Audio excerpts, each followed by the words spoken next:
Sebuah potongan video dengan suara mengaku sebagai anggota Kopassus bernama Serda Ucok Tigor Simbolon viral di media sosial. Dalam video itu, suara itu menyatakan bahwa dirinya siap membantu menangkap pembunuh Brigadir Yosua atau Brigadir J yang sesungguhnya. Kepala Dinas Penerangan TNI Angkatan Darat, Brigjen Tatang Subarna menegaskan bahwa video itu berisi kebohongan alias hoax.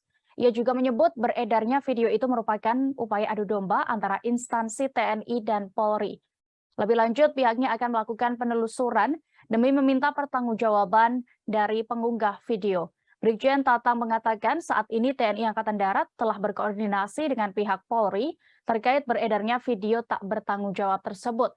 Pihaknya berharap masyarakat tidak terprovokasi atas video terkait Serda Ucok yang beredar saat ini. Untuk diketahui, Serda Ucok sendiri merupakan anggota Kopassus yang dikenal lewat kasus pembunuhan narapidana di Lembaga Pemasyarakatan kelas 2B Cebongan, Sleman, Yogyakarta pada 2013 silam.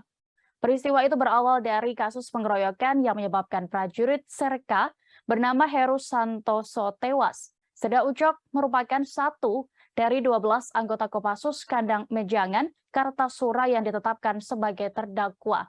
Ketua Majelis Hakim Letkol Joko menjatuhkan vonis 11 tahun penjara kepada Sersan 2 Ucok Tigor Simbolon, kemudian 8 tahun penjara kepada Sersan 2 Sugeng Sumaryanto, dan 6 tahun penjara untuk Kopral 1 Kodik.